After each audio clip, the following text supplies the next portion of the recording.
ভোটের হাওয়া বইছে দেশ জুড়ে। এরই মধ্যে ঘোষণা করা হয়েছে জাতীয় নির্বাচনের তফসিল। প্রার্থীরা যাচ্ছেন ভোটারদের দ্বারে দ্বারে, আর ভোটাররাও সমীকরণ মিলাচ্ছেন কে হবে সামনের দিনে তাদের জনপ্রতিনিধি। এমনই এক সময়ে কুলিন টাঙ্গর নদীর পারে ঐতিহ্যবাহী উত্তরবঙ্গের জেলা ঠাকুরগাঁও চলে এসেছি আমরা। দর্শক, এন মোহাম্মদ ব্যালটে বাংলাদেশের আজকের পর্বে আমি সাদবিন শফিক আপনাদের ঠাকুরগাঁও থেকে স্বাগত জানাচ্ছি। আজকে আমাদের সাথে রাজনৈতিক দলের প্রতিনিধিরা আছেন। আমরা কথা বলবো জেলার রাজনীতি নিয়ে, জানার চেষ্টা করব ভোটের হালচাল। আমাদের সাথে দর্শকরা আছেন, আমাদের সামনে ভোটাররা আছেন, যারা আসলে তুলে ধরবেন তাদের সমস্যা, সম্ভাবনা এবং জবাব চাইবেন রাজনীতিবিদদের কাছ থেকে। আমি আমার শুরুতে পরিচয় করে দিতে চাই। আমার বামে আছেন জনাব পয়গম আলী, জেলা বিএনপির সাধারণ সম্পাদক। তার পাশে আছেন বেলাল উদ্দিন প্রধান, জেলা জামায়াতের আমির, এবং এনসিপির পক্ষ থেকে মোহাম্মদ রফিকুল আলম, সভাপতি এনসিপি ঠাকুরগাঁও। আমরা মূল আলোচনায় যাওয়ার আগে এই জেলার যেসব ইস্যু আছে, এই জেলার যেসব সমস্যা আছে, এই জেলার যেসব চাওয়া পাওয়া আছে, সেগুলো সম্পর্কে আমাদের প্রতিনিধি আছেন, ঠাকুরগাঁও প্রতিনিধি ফাতেমাতুস সোগরা, তার সাথে কথা বলবো। আপনি আমাদের সংক্ষেপে জানাবেন আসলে এই জেলার মূল দাবিগুলো কি, মানুষের প্রধান দাবিগুলো কি? হ্যাঁ, ধন্যবাদ সাদ আপনাকে। মূলত এই উত্তরের এই ঠাকুরগাঁও জেলা বরাবরই বিগত 17 বছর ধরেই অবহেলিত হয়ে আছে। এই জেলার মূল জনগণের যে চাওয়াটা আমি আমার সাংবাদিকতায় দেখেছি, যে এখানে একটা পরিত্যক্ত বিমানবন্দর আছে, সেটা চালু করা। এখানে একটা মেডিকেল কলেজ আছে, যেখানে স্বাস্থ্যসেবা অনেকেই পাচ্ছে না, বঞ্চিত হচ্ছে, যেখানে আইসিইউ নেই।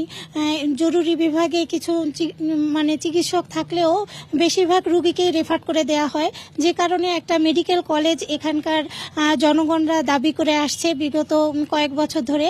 এছাড়া এখানে শিক্ষার্থীরা বাইরের ডিস্ট্রিক্টে যাচ্ছে, বিভাগীয় শহরে পড়াশোনার জন্য যাচ্ছে, এখানে একটা ভালো পাবলিক বিশ্ববিদ্যালয় নেই।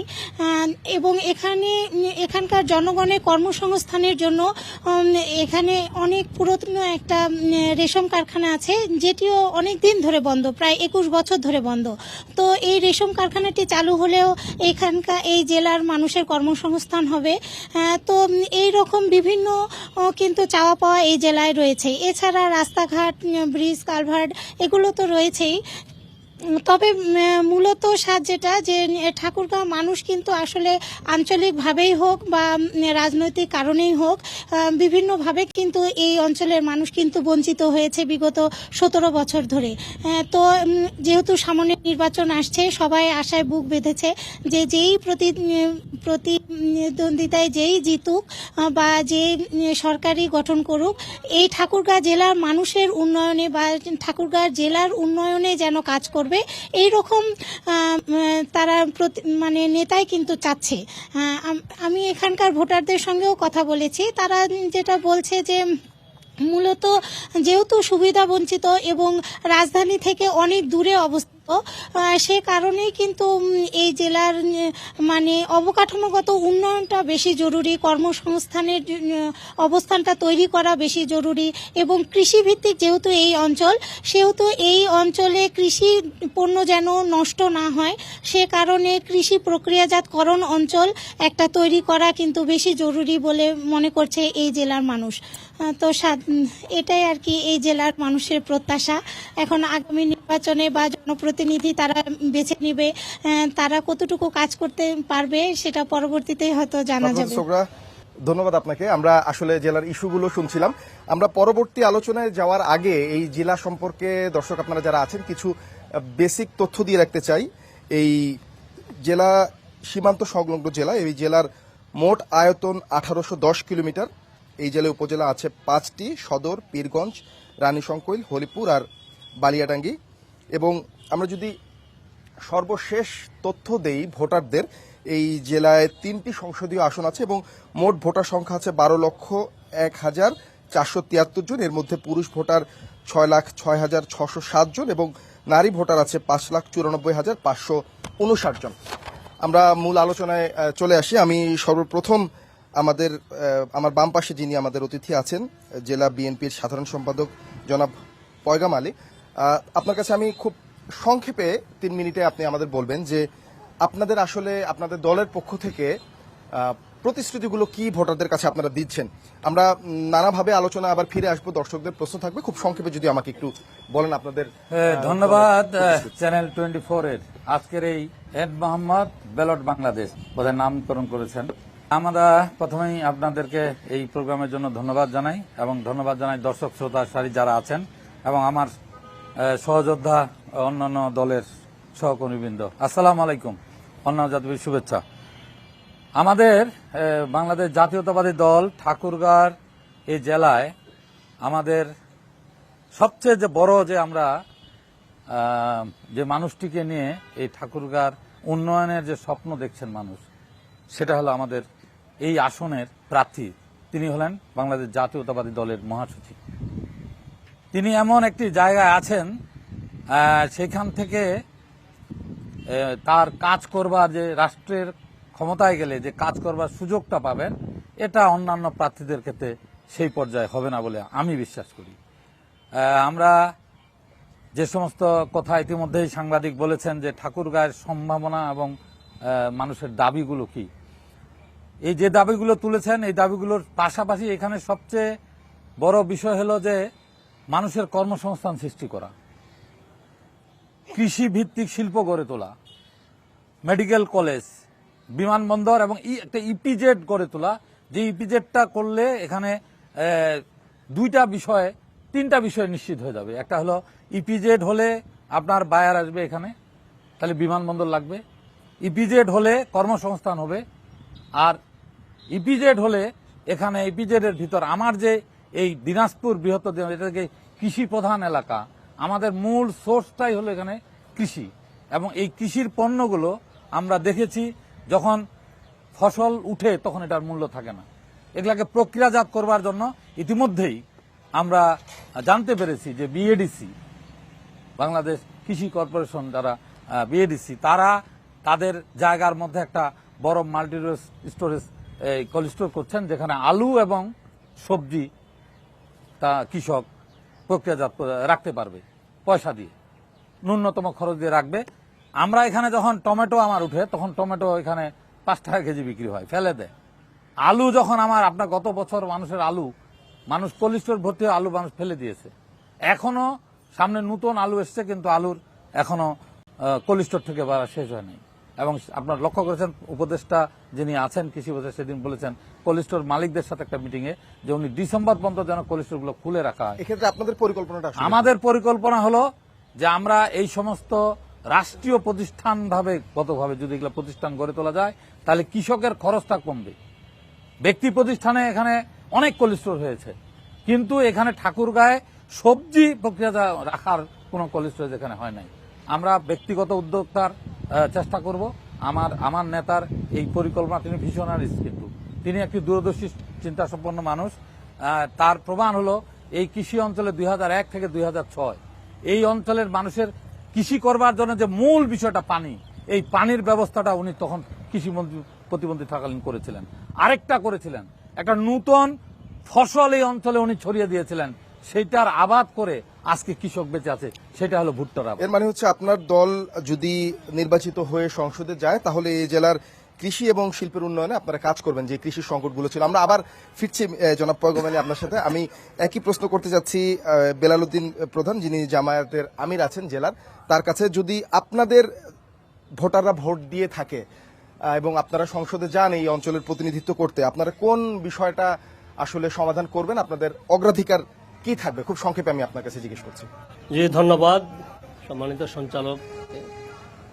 বাংলাদেশ চ্যানেল 24 ব্যালট বাংলাদেশ উপলক্ষে আয়োজিত আজকে এই অনুষ্ঠানে উপস্থিত আছেন বিভিন্ন মিডিয়া কর্মী, বিভিন্ন রাজনৈতিক দলের নেতৃবৃন্দ।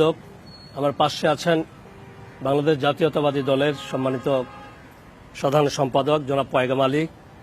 আমার পাশে আছেন এনসিপি জেলার সম্মানিত সভাপতি জনাব রফিকুল আলম, সহ সামনেক সম্মানিত সুধীমণ্ডলী। আসসালামু আলাইকুম। অন্যান্যদের প্রতি আমার আন্তরিক শুভেচ্ছা ও অভিনন্দন।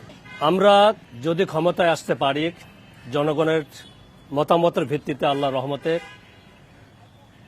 আমাদের প্রার্থী তারা ইতিমধ্যেই ওনারা কিছু সমস্যা চিহ্নিত করে ঠাকুরগাঁ বাসীর কাছে ওনারা কিছু প্রতিশ্রুতি দিয়েছেন। যেমন 1 নম্বরে যদি ধরি আমরা, ঠাকুরগাঁ জেলায় আমাদের একটি অবহেলিত বিমানবন্দর আছে। সেই বিমানবন্দরটি চালু করার প্রথম উদ্যোগ গ্রহণ করা হবে ইনশাআল্লাহ। 2 নম্বর হলো শিক্ষা ব্যবস্থার ক্ষেত্রে আমরা অনেক পিছিয়ে আছি।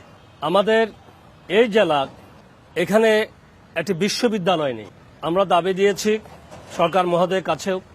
এর আগে আমাদের 30শে ডিসেম্বরে বড় মাঠে যে ঐতিহাসিক একটা কর্মী সম্মেলন হলো, সেখানেও আমরা বলেছিলাম যে আমাদের এখানে একটি বিশ্ববিদ্যালয় আমরা প্রতিষ্ঠার উদ্যোগ গ্রহণ করব, যার ফলে এখানকার দরিদ্র যত জনগোষ্ঠী বাইরে গিয়ে যেন পড়াশোনা করতে না হয়, এখানে পড়াশোনা করে তারা শিক্ষায় শিক্ষিত হয় এবং দেশ ও জাতির মুখ উজ্জ্বল করতে পারে। এরপরে 3 নম্বর যেটা, ইতিমধ্যে আমাদের সম্মানিত বিএনপির সাধারণ সম্পাদক বলেছেন যে যেহেতু এই এলাকাটা হচ্ছে একটা কৃষি প্রধান এলাকা, মোহাম্মদ ওয়াটার ট্যাঙ্ক যা পানিকে রাখে শতভাগ বিশুদ্ধ। এর মোহাম্মদ ওয়াটার ট্যাঙ্ক বিশুদ্ধ পানির ব্যাগ। প্রচুর পরিমাণে এখানে কৃষিজাত দ্রব্যাদি উৎপন্ন হয়, কিন্তু এই উৎপাদিত পণ্যের কৃষকেরা কিন্তু ন্যায্য দাম পায় না। এজন্য আমরা বলছি এখানে একটা কৃষি প্রক্রিয়াজাতকরণ অঞ্চল হিসাবে গড়ে তোলার জন্য আমরা এটা উদ্যোগ গ্রহণ করব। এরপর হচ্ছে এখানে আমাদের ইঞ্জিনিয়ারিং কলেজ নাই। এই ইঞ্জিনিয়ারিং কলেজ প্রতিষ্ঠার জন্য আমরা একটা উদ্যোগ গ্রহণ করব, এটা আমাদের দাবি। এই এলাকায় আরও যে দাবিগুলো রয়েছে সেটা হচ্ছে বেকার সমস্যা আমাদের প্রকট। আমরা যদি বিভিন্ন এই প্রতিষ্ঠানগুলো আমরা গড়ে তুলতে পারি, সে সাথে সাংবাদিক একজন বলেছেন রেশম প্রকল্পের কথা, পাশে আমাদের আছেন ঠাকুরগাঁ সুগার মিল, এগুলোর অবকাঠামোগত যদি উন্নয়ন করা যায় তাহলে এই সমস্ত প্রতিষ্ঠানগুলোতে ব্যাপকভাবে আমাদের ঠাকুরগাঁ জেলার বেকার যারা শিক্ষিত তাদের কর্মসংস্থানের একটা সুবর্ণ সুযোগ সৃষ্টি হবে। এর অর্থ হচ্ছে আপনারা বিমানবন্দর, শিক্ষা, কৃষি এবং কর্মসংস্থানের বিষয়টা জি, মোটা জি। দাগে গুরুত্ব দিতে চাচ্ছেন। জনাব বেলাল উদ্দিন প্রধান, আমরা আপনার কাছে আবার আসছি। আমরা একটু আমাদের এনসিপির যিনি আছেন তার কাছে যেতে চাচ্ছি, মোহাম্মদ রফিকুল আলম। এনসিপি তারুণ্য নির্ভর তরুণদের দল, কিন্তু তাদের এখানকার বয়োজ্যেষ্ঠ সভাপতি, তার কাছে আমরা যেতে যাচ্ছি। আপনার কাছে এক প্রশ্ন একই থাকবে। আপনার দল একেবারেই নতুন রাজনীতির অঙ্গনে, তারা কি ধরনের পরিকল্পনা আপনারা করছেন এবং আশ্বাস কি দিচ্ছেন আপনার দলের পক্ষ থেকে যদি আপনারা নির্বাচনে ভালো ফল করেন এবং জনগণের প্রতিনিধিত্ব করার সুযোগ পান? জনাব রফিকুল আলম। বিসমিল্লাহির রহমানির রহিম। আমার পাশে জামাতের বেলাল ভাই, ছোট ভাই, জাতীয়বাদী দলের সাধারণ সম্পাদক জেলা পয়গাম আলী, উপস্থাপক, সামনে সারিতে আমাদের দর্শকবৃন্দ, সাংবাদিকবৃন্দ, সবাইকে আমি সালাম জানাচ্ছি। আসসালামু আলাইকুম। উনি প্রশ্ন করছেন আমাদের ঠাকুরগাঁ জেলা নিয়ে। আসলে আমার পূর্ববর্তী বক্তাগুলো যেগুলো বলে গেছেন বাস্তব সত্য। আসলে আমাদের এলাকাটা খুবই গরিব এলাকা, কৃষি নির্ভর এলাকা। এটা কোনো ভুল নেই, এখানে কৃষি ছাড়া কোনো কিছু নেই। সে ব্রিটিশ আমলে সে ব্রিটিশের পরে পরে একটা সুগার মিল হয়েছিল 1956 সালে। সেই সুগার মিলটা দুঃখে দুঃখে চলতেছে, এটাকে চলা বলে না। ইতিপূর্বে একবার বেশ অনেক বছর আগে একবার সামান্য কিছু করেছিল, মোটিভেশন করেছিল, তারপরে খুব একটা এগোয়নি। আর শিল্প এখানে নেই বললেই চলে। আমাদের মূল পরিকল্পনা হচ্ছে আমরা যদি আল্লাহ না করুক, আমরা যদি এই ঠাকুরগাঁ জেলা আমাদের দল যদি ক্ষমতায় কোনো সময় যায় বা যেতে পারি জনগণের ম্যান্ডেট নিয়ে, তাহলে আমাদের অনেক পরিকল্পনা আছে। প্রথমে হচ্ছে আমাদের যে সমস্ত রুগ্ন কলকারখানা আছে, রুগ্ন বলতে এখানে দেখা যাচ্ছে এই যে বিসিকে যে আছে এখানে সিল্ক ফ্যাক্টরি, এটা অনেক দুঃখ থেকে মরছে, একবার চলে একবার বন্ধ হয়। এটা তো বেশ কিছু লোকের কর্মসংস্থান হবে। শুধু এটা তো নয়, এর সাথে জড়িত অনেক গ্রামে গঞ্জে ওই যে গাছের পোকা, যে কি বলে এটাকে, গুটি পোকা তৈরি হয়, অনেকের কাজের সংস্থান হবে। ওইটা করা, সুগার মিলটাকে আধুনিকরণ করা, একদম মডার্ন করা, বিমানবন্দরটা আসলে খুবই জরুরি। কারণ এখানে যদি আমরা কিছু করতে যাই, প্রথমে মানুষ বাইরের লোকজন আসা যাওয়া করবে, তাহলে তো এই ঢাকা এখান থেকে বহু দূর, এই বাসে বা কোচে গাড়ি নিয়ে খুবই কষ্টসাধ্য ব্যাপার, রাস্তাঘাটে অনেক সময়ের ব্যাপার, রিক্সের ব্যাপার। তাই বিমানবন্দরটা খুবই জরুরি। আমরা যদি আল্লাহ না করে আমাদের ক্ষমতায় যায় বা আমাদের এলাকায় আমাদের যদি জনগণ আমাদেরকে গ্রহণ করে, আমরা জনগণের জন্য যে সমস্ত দরকার, প্রথমে হচ্ছে আমাদের কৃষি এলাকা, কৃষির জন্য আমাদের অনেক কিছু করার আছে। কৃষি নির্ভর যেহেতু এলাকা, কৃষির জন্য যে সমস্ত এখানে শাকসবজি তরি তরকারি হয়, এগুলো রাখা করে নেই। ওই যে আমার ভাই পয়গাম বলল ফেলে দেওয়া, এটা বাস্তব, একদম সত্যি, এটা কোনো ভুল নেই। আলুর সময় আলু তৈরি করা দাম পায় না, ধান ওঠার সময় দাম পায় না, মানে বেগুন ওঠার সময় দাম পায় না, মূলা ওঠার সময় দাম পায় না। ওখানে মধ্যস্বত্বভোগী যারা, তারাই একটু উপকার হয়, তাদের মানে কিনে রেখে দেয়, এখানে না বাইরে নিয়ে যায়। যেহেতু আমাদের এখানে রাখার কোনো ব্যবস্থা নেই, তাই তারা তো বাধ্য হয়ে তারা কিনে ফরিয়াদের কাছ থেকে কিনে তারা বাইরে মজুত করে, এবং তারাই যেটু মুনাফা করে। তারা আলু দেখে না, আলু ইতিপূর্বে কিরকম হয়ে গেছিল, কত টাকা দাম উঠে গেছিল, আবার নাই, জিরো হয়েছিল। ঠিক প্রত্যেকটা একই অবস্থা। জনাব রফিকুল আলম, আমরা মোটামুটি একই ধরনের আশ্বাস কিন্তু আপনাদের যেই 3 দলের 3 প্রতিনিধি আছেন তাদের কাছ থেকে পেলাম। মূলত আপনারা শিল্প, কৃষি এবং কর্মসংস্থান, বিমানবন্দর, এই বিষয়গুলো কিন্তু ঘুরে ফিরে এসেছে। এখন আমি দর্শকদের কাছ থেকে বা যারা সাধারণ ভোটার আছে, যাদের একটি ভোটেই আসলে আপনাদের ভাগ্য নির্ধারণ হবে এই জেলার আসলে নেতৃত্বে কারা থাকবেন, আমি তাদের কাছে যেতে চাচ্ছি। এই জেলার গত 16 মাসে, অর্থাৎ পট পরিবর্তনের পর যদি আমরা বলি, গত 16 মাসের কার্যক্রম নিয়ে আসলে আপনাদের মধ্যে কোনো ধরনের কোনো পর্যবেক্ষণ আছে কিনা বা আক্ষেপ আছে কিনা, মূলত হচ্ছে আপনার কাছে জিজ্ঞাসা যে গত 16 মাসে আপনার প্রত্যাশার বাস্তবায়ন কতটা হয়েছে, এবং রাজনৈতিক দলের যেসব কর্মীরা আছেন এখানে বা যেসব প্রতিনিধিরা আছেন, তারা আপনাদের কতটা আশ্বস্ত করতে পারছে ভবিষ্যতের বিষয়ে। বর্তমানে আমরা যারা দেখতে পাচ্ছি, ঠাকুরগাঁয়ে মোটামুটি কিছু উন্নয়ন হয়েছে, রাস্তাঘাট চলতেছে কাজ। তা আমরা আশা করব আমাদের দল যদি নির্বাচিত হয়, নির্বাচন করে, ঠাকুরগাঁয়ে মেডিকেল কলেজ নাই, এই মেডিকেলের জন্য আমাদেরকে রংপুর, দিনাজপুর যেতে হয়, যেতে যেতে আমাদের রোগীগুলো মারা যায়। আমরা ঠাকুরগাঁয়ে একটা বিশ্ববিদ্যালয় এবং মেডিকেল কলেজ এটা আমরা চাই, কৃষির পাশাপাশি সবকিছু এগুলো থাকবে। ধন্যবাদ। শিক্ষার কথাটাও কিন্তু আমরা এরই মধ্যে এরকম আশ্বাস পেয়েছি। জেলার আইন শৃঙ্খলা পরিস্থিতি নিয়ে যদি কিছু বলতে চান, আইন শৃঙ্খলার পরিস্থিতির আসলে কোন পর্যায়ে আছে? বিসমিল্লাহির রহমানির রহিম। আসলে একটি দেশে নির্বাচিত সরকার না আসলে কোনো জেলা বা সদরে উন্নয়নের ছোঁয়া লাগে না। কিন্তু তারপরও আমাদের ঠাকুরগাঁয়ে যিনি বিএনপির মহাসচিবের দায়িত্ব পালন করছেন, ওনার জেলা হচ্ছে ঠাকুরগাঁয়ে।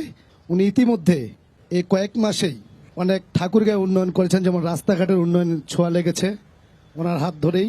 আগামী দিনে যদি একটি নির্বাচিত সরকার আসে আর আমাদের ঠাকুরগাঁয়ের কৃতি সন্তান যদি মির্জা ফখরুল ইসলাম আলমগীর স্যার এমপি হন, তাহলে আমার বিশ্বাস যে বিষয়গুলো উঠে এসেছে, এই প্রত্যেকটি বিষয়ে ঠাকুরগাঁয়ে পরিপূর্ণ হবে, এতটুকু আমার বিশ্বাস, এবং আমাদের ঠাকুরগাঁয়ের সাধারণ জনগণেরও এই বিশ্বাস আছে। ধন্যবাদ। ধন্যবাদ আপনাকে। আমরা এই একই প্রশ্ন যদি আমাদের যেই 3 জন অতিথি আছে তাদের কাছে আবার ফেরত যাই।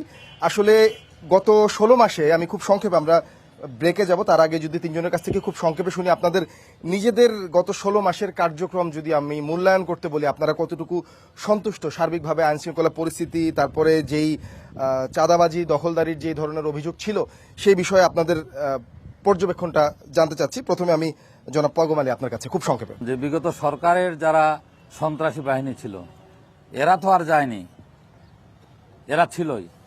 আর সামগ্রিক আইন শৃঙ্খলা যদি বলেন, আমি মনে করি যে একটু আইন শৃঙ্খলার অবনতি হয়েছে দেশে। 16 মাসে আইন শৃঙ্খলার অবনতি অনেক জায়গায় ঘটেছে, চুরি বেড়েছে, মানুষের কিছু কিছু জায়গায় মব হয়েছে। এই মবগুলোকে অনেক সময় এই সরকার কন্ট্রোল করতে পারেনি। বিশেষ করে গ্রামীণ জনপদে স্থানীয় সরকারটাকে বিলুপ্তি করার পর, এই স্থানীয় সরকার বিলুপ্ত করার কারণে আইন শৃঙ্খলা বাহিনী, বিশেষ করে পুলিশ, এখনো তার যে কর্মের যে জায়গাটা এটা এখনো যেতে পারে না। আপনার দলের পক্ষ থেকে আইন শৃঙ্খলা রক্ষাকারী বাহিনী যারা দায়িত্ব পালন করছে তাদেরকে সহায়তা কতটুকু করছেন? আমরা সাংঘাতিক ভাবে সহায়তা করছি। আমি জেলা আইন শৃঙ্খলা কমিটির সদস্য, আমার এই আমিরও সদস্য। তাহলে জেলা আইন শৃঙ্খলা কমিটির সদস্য হিসেবে কিন্তু যদি যে কোনো ধরনের ঘটনার দায়ভার কিন্তু কিছুটা আপনাদের উপর কিন্তু আসে। আমাদের পরে এবং আমরা এদেশের নাগরিক হিসাবে, একটি দলের প্রতিনিধি হিসাবে আমরা আমাদের লেভেল থেকে আমরা কিন্তু সর্বোচ্চ চেষ্টাটা করছি। বিশেষ করে মাদকের ব্যাপক আমাদের এই তরুণ সমাজকে নষ্ট করে ফেলছে। এখানে সংস্থাগুলো ঠিকমতো ফাংশন করছে না। আমরা যখন এসপি কে প্রশ্ন করি তিনি বলেন যে আমার জনবল নাই, আবার যখন ডিসি সাহেবকে প্রশ্ন করি উনিও বলেন আমার জনবল নাই। তা আসলে একটা পলিটিক্যাল গভর্নমেন্ট না হলে আপনি এত বড় দেশটা বড় কেন বলছি, 20 কোটি মানুষ এখানে, ধরে নেন 18-20 কোটি মানুষ, আমার আয়তন ছোট হলো, আমার জনসংখ্যা বেশি, এত মানুষকে আপনি আপনার কবজায় নিয়ে আইন শৃঙ্খলা কন্ট্রোল করা এটা শুধু একক সরকারের পক্ষে সম্ভব। তাহলে এখানে কি এটা বলা যায় যে এখন বর্তমানে আপনার জেলায় প্রশাসন এবং রাজনীতিবিদদের মধ্যে একটা দূরত্ব না, চলছে? দূরত্বটা ঠিক ওইভাবে না, আপনি যেটা মিন করছেন ওইভাবে কোনো দূরত্ব নাই। আমরা প্রশাসনকে এই সরকারকে বসিয়েছে তো এই রাজনৈতিক দলগুলো যারা আন্দোলনের সংগ্রামে ছিল, কিন্তু এই সরকারকে আনস্টেবল করবার জন্য একটি পরাজিত শক্তি এখনো কাজ করে যাচ্ছে। আমার কথা হলো এখানে সরকারের দক্ষতার অভাব আছে। আমরা বুঝতে পেরেছি আপনার কথা। আমরা আলোচনায় ছিলাম এই মুহূর্তে আমাদের যিনি জামায়াতের জেলা আমির আছেন বেলাল উদ্দিন প্রধান, তার কাছে আমি প্রশ্নটা নিয়ে যেতে চাচ্ছি। প্রশ্নটা মূলত ছিল আমাদের দর্শকরা জানতে চেয়েছে আপনাদের গত 16 মাসে কার্যক্রমটা আসলে কেমন ছিল, মূল্যায়নটা আপনারা কিভাবে করবেন? জি, ধন্যবাদ এন মোহাম্মদ বাংলাদেশ, ব্যালটে বাংলাদেশ এই অনুষ্ঠানের সম্মানিত সঞ্চালক মহোদয় এবং উপস্থিত সুধী মণ্ডলীকে। আমরা 5 আগস্টের পর থেকে অদ্যাবধি আমাদের যে পরিকল্পনা বাংলাদেশ জামাত ইসলামের এবং আমাদের প্রার্থীদের, সেটা হচ্ছে যে আমরা একটি 36 জুলাই আন্দোলনের পরে এই দেশে সবচেয়ে বেশি অসহায় এবং বলা যায় একটা নিরাপত্তাহীনতার মধ্যে ছিলেন যারা আমাদের সনাতনী হিন্দু সম্প্রদায়।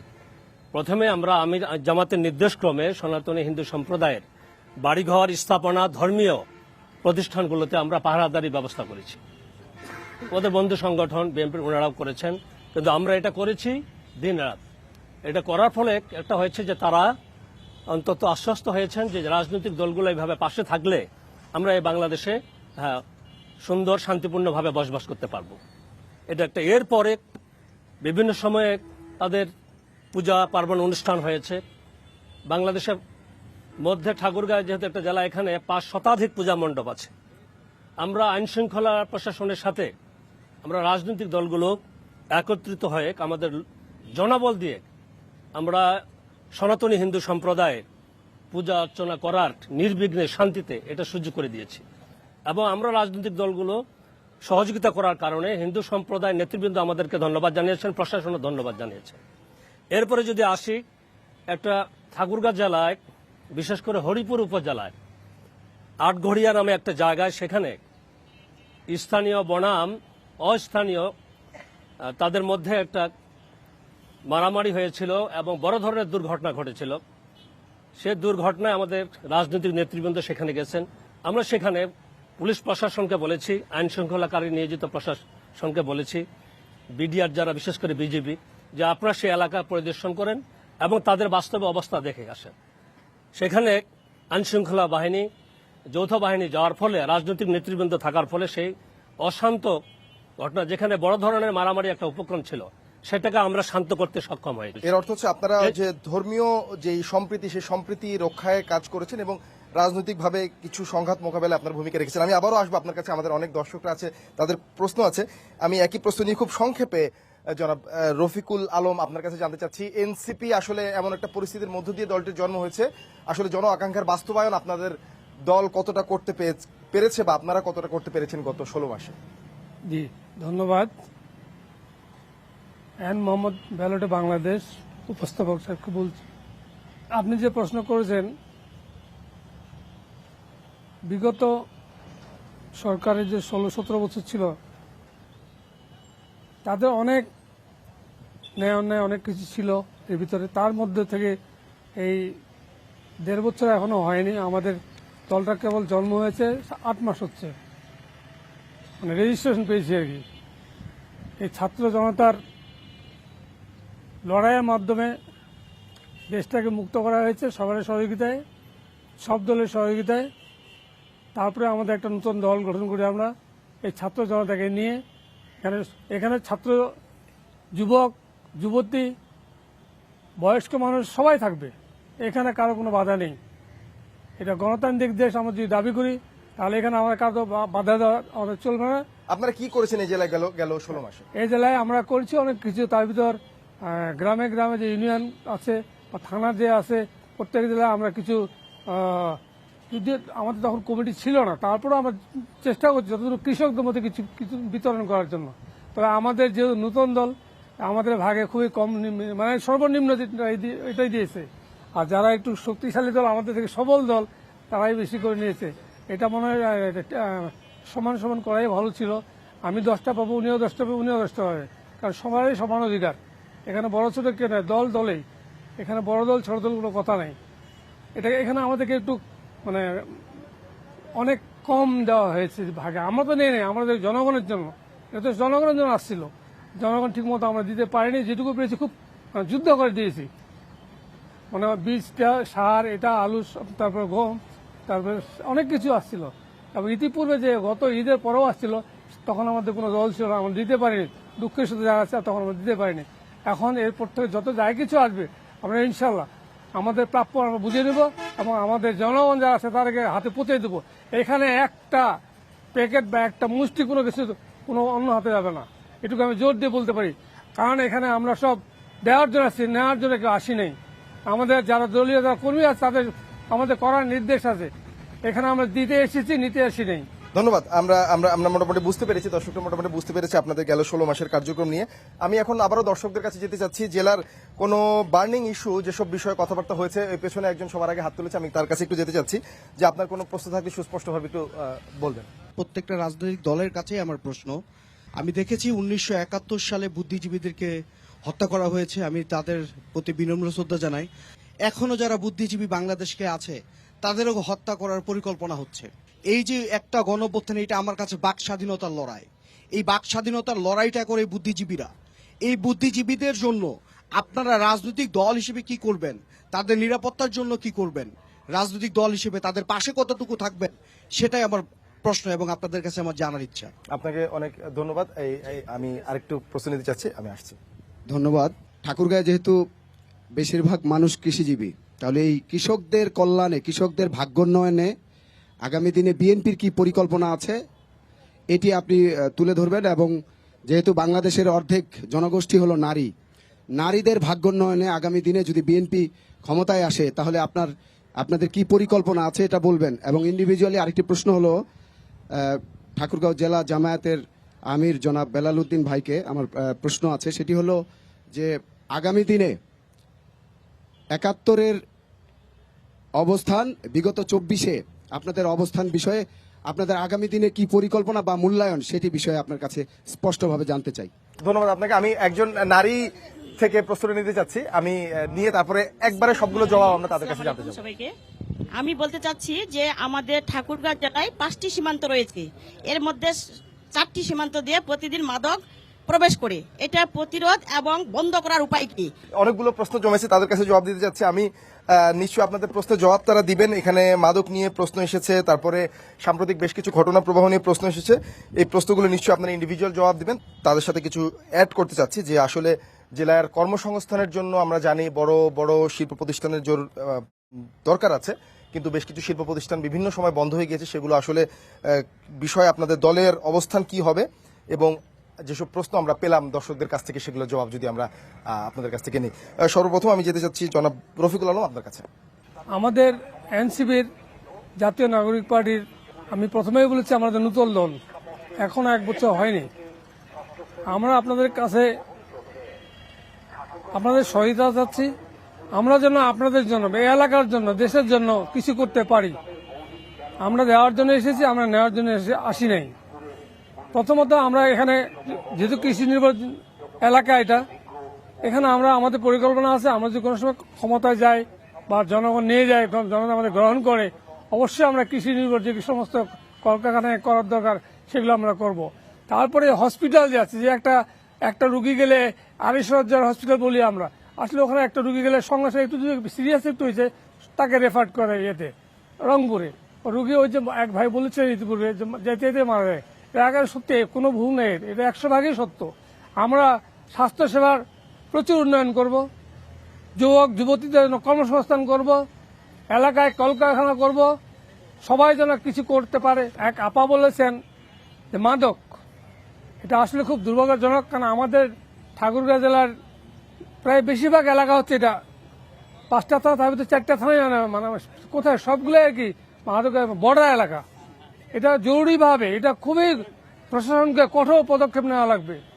এই মাদক আমাদের যুব সমাজকে পুরোপুরি ধ্বংস করে দিচ্ছে। ভবিষ্যতে হয়তো আমরা যুব সমাজকে পাবো না, কিন্তু আমাদেরকে প্রশাসনকে আরো সজাগ হতে হবে, এই মাদকটাকে বন্ধ করতে হবে, ছিনতাই রাহাজানি বন্ধ করতে হবে, চাঁদাবাজি বন্ধ করতে হবে। ধন্যবাদ জনাব রফিকুল আলম। ধন্যবাদ। আমি বেলাল উদ্দিন প্রধান আপনার কাছে চলে যেতে চাচ্ছি। যে প্রশ্নগুলো ছিল একজন সাংবাদিক ভদ্রলোক প্রশ্ন করেছেন, তারপরে এখান থেকে আরো বেশ কিছু প্রশ্ন পেয়েছি আমরা। সেই প্রশ্নগুলোর সুস্পষ্ট কোনো জবাব যদি আপনার কাছে থাকে খুব সংক্ষেপে বলবেন প্লিজ। জি ধন্যবাদ। এন মোহাম্মদ, ব্যালটে বাংলাদেশ। আজকের এই অনুষ্ঠানে এখানে প্রথমে আসছে মাদকের যে বিষয়টা। আমরা আইন শৃঙ্খলার যে মিটিং জেলা প্রশাসনের উদ্যোগে হয়ে থাকে, আমরা সেখানে সদস্য এবং সেখানে এই বিষয় নিয়ে যদি অন্য কোনো এজেন্ডা নাও থাকে, অন্তত একটা এজেন্ডা থাকে কি করে মাদক আইন শৃঙ্খলা এগুলোর ব্যাপারে নিয়ন্ত্রণে আনা যায়। এই ব্যাপারে বিশেষ করে সীমান্ত এলাকায় চোরা চালান যেটা হয় তার মধ্যে হচ্ছে মাদক দ্রব্য বেশি আসে। তো এখানে জেলা প্রশাসনের উদ্যোগে আইন শৃঙ্খলা কমিটির মিটিংয়ে আমরা সিদ্ধান্ত নিয়েছি সর্বসম্মতিক্রমে যে সীমান্ত এলাকাগুলোতে কোনো প্রকারে একেবারে উঁচু মানের যে ফসল, লম্বা এই ধরনের ফসল কোনো চাষাবাদ হবে না, যেমন ভুট্টা, আখ চাষ, এগুলো হবে না। কারণ ভুট্টা ক্ষেত দিয়ে মাদক ব্যবসায়ীরা মুখে মাস্ক পরে ভিতরে ঢুকে যায়, আইন শৃঙ্খলা বাহিনী বিজিবি তারা ধরতে পারে না। তো এই কারণে সিদ্ধান্ত নেওয়া হয়েছে যে সীমান্ত এলাকায় কোনো এই ধরনের উঁচু মানের কোনো ফসল সেখানে চাষাবাদ করা হবে না। এরপরে কোনো প্রশ্নের জবাব? এটা একটা সিদ্ধান্ত কার্যকর হয়েছে। এছাড়া অন্যান্য ফসল যে তারা আবাদ করবেন, এখানে কৃষি বিভাগ যিনি আছেন, কৃষি বিভাগের সদস্য যারা এগ্রিকালচার এক্সটেনশনে, তাদেরকে বলে দেওয়া হয়েছে যে অন্য কোনো ফসল আবাদের ক্ষেত্রে সেই ফসল উৎপাদনের ক্ষেত্রে তাদেরকে কৃষকদেরকে ভর্তুকি প্রদান করা হবে, এবং এটা হচ্ছে, শুরু হয়েছে, আমরা এটা খবর নিয়েছি। ধন্যবাদ আপনাকে। আমি জনাব পয়গম আলীর কাছে যেতে চাচ্ছি।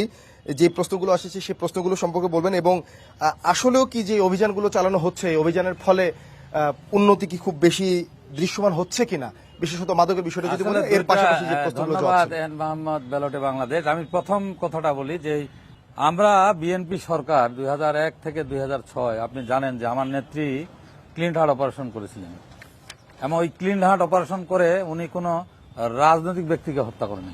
যারা ক্রিমিনাল ছিল, যারা শুটার ছিল, যারা কিলার ছিল, তাদেরকে গ্রেপ্তার করেছিলেন।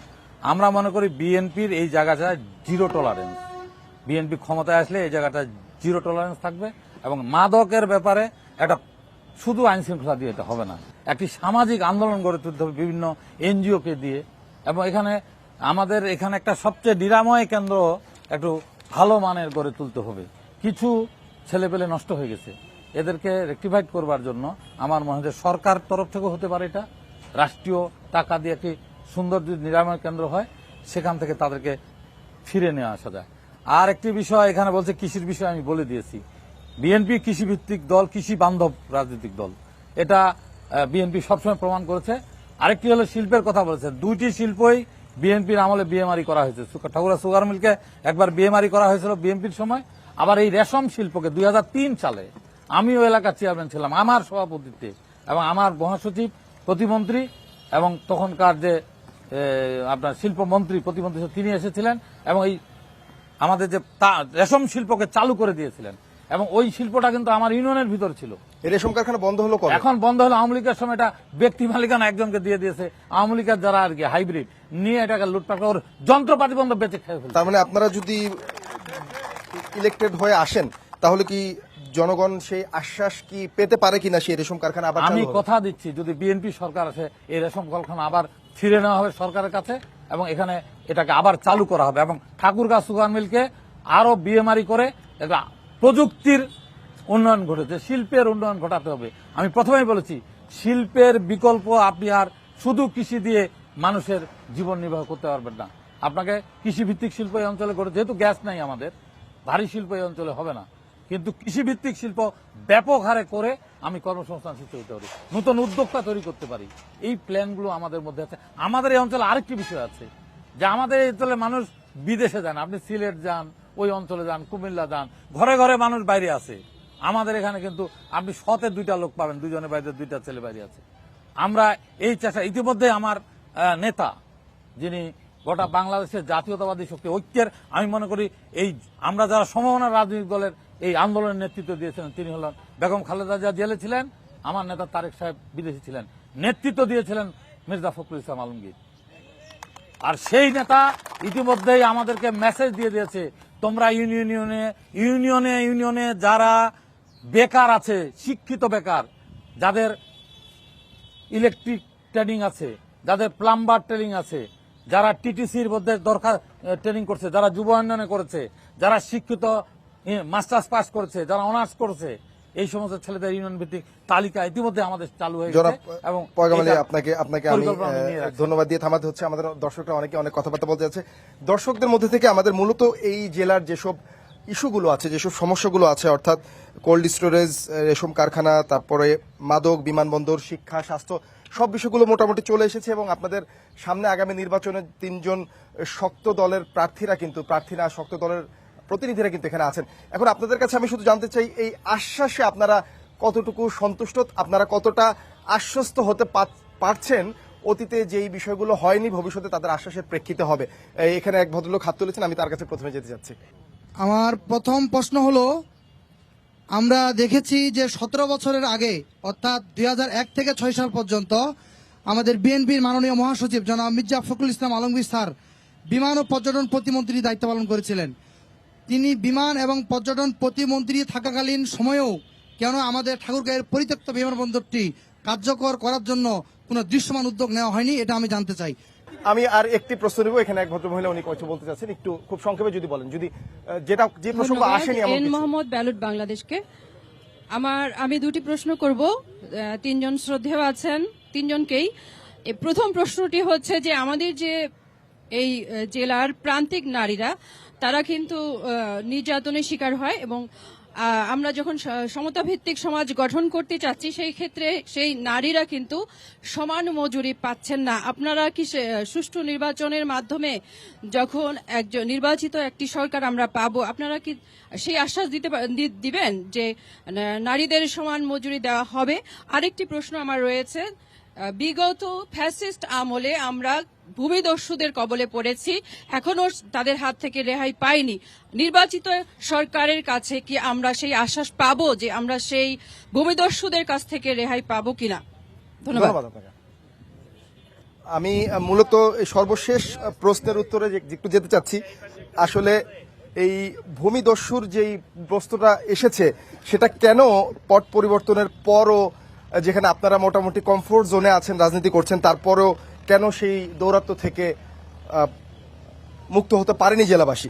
আমি এর জবাবটা আপনারা কে দিবেন, যিনি দিতে চান আমি মূলত তার থেকে শুনতে যাচ্ছি। আপনারা স্বপ্নদিত হয়ে যদি কেউ দিতে চান, আমি কাউকে বলছি না। আচ্ছা, আমাদের এনসিপির যিনি আছেন রফিকুল আলম সাহেব, উনি বলতে চাচ্ছেন, প্লিজ। 17 বছর যে ভূমিদস্যু 1 নম্বরে ছিল আমাদের ঠাকুরগাঁও জেলার ভিতরে বালিয়াডাঙ্গিতে, হিন্দুদের জমি আমাদের দখল করেছে, মানে না দিলে তার কপাল খারাপ। যাই হোক, এখন তারা মনে হয় ফেরত পেয়েছে, অনেক কিছু ফেরত পেয়েছে, যেহেতু এখন মানে যারা হুমকি দিত তারা এখন বাইরে নেই, ভিতরে আছে। আমাদের দল, আমরা প্রতিশ্রুতি দিচ্ছি আপনাদেরকে, আমাদের যদি ক্ষমতা আসে বা আমরা জনগণ যদি ম্যান্ডেট দেয়, আমরা এই ভূমিদস্যু, চান্দাবাজি, এগুলো আমরা এর বিরুদ্ধে আমরা দাঁড়াবো। এটা কোনো আপোষ করবো না আমরা। অন্যায়কে আমরা কোনো সময় কষ্ট দেবো, এটুকুই আমাদের। আপনাকে থামাতে হচ্ছে, ধন্যবাদ। আমি আরো যে 2 প্রার্থী থাকে, সর্বশেষ 1 মিনিট করে দুজনের কাছ থেকে শুনতে যাচ্ছি।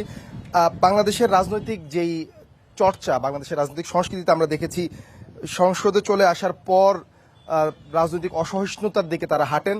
যেই সহিষ্ণুতা এক প্ল্যাটফর্মে দাঁড়িয়ে যেভাবে হাসি মুখে আপনারা কথা বলছেন, হাসি মুখে জনগণের আশ্বাস দিচ্ছেন সেই বিষয়টা অনেক সময় অনুপস্থিত হয়ে যায় জয়ী হয়ে আসার পর বা পরবর্তী সময়। আপনাদের কাছে আমার দুজনের কাছে আমি 1 মিনিট করে যেতে চাই। প্রথমে জনাব পয়গাম আলী, আপনার কাছে আমি জানতে চাচ্ছি সেই বিষয়টা আসলে আপনারা কতটুকু নিশ্চয়তা ভোটারদের দিবেন, যাই হোক আপনারা একসাথে দেশের উন্নয়নে কাজ করবেন। আমি আজকে বলতে চাই যে আমরা যে যাই দল করেন, আমাদের কিন্তু আমাদের নেতা তারেক রহমান একটি 31 দফার কর্মসূচির মধ্যে কিন্তু একটা কথা বলা আছে, আমরা একটি পরিবর্তনশীল রাষ্ট্র গড়তে চাই এবং একটি নূতন বাংলাদেশ গড়তে চাই, স্বপ্ন দেখতে চাই।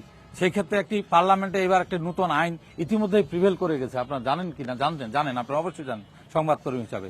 এবার পার্লামেন্টে একটি আপার হাউস হবে 100 সদস্যের, এবং এই আপার হাউস হলে নিচের যে পার্লামেন্ট এতে স্বৈরাচার হবে না, তাকে ধরবার জন্য কিন্তু এই আপার হাউস হবে। এখন এই জায়গায় নির্ভর করবে রাজনৈতিক দলগুলো, এবার বলা আছে যে নির্বাচনের পর একটি ঐক্যবদ্ধ সরকার হবে। আমি মনে করি বিএনপি এটাকে অন করে, বিএনপি তার সমমনা দলগুলোকে এই মেসেজটা দিয়ে রাখছে।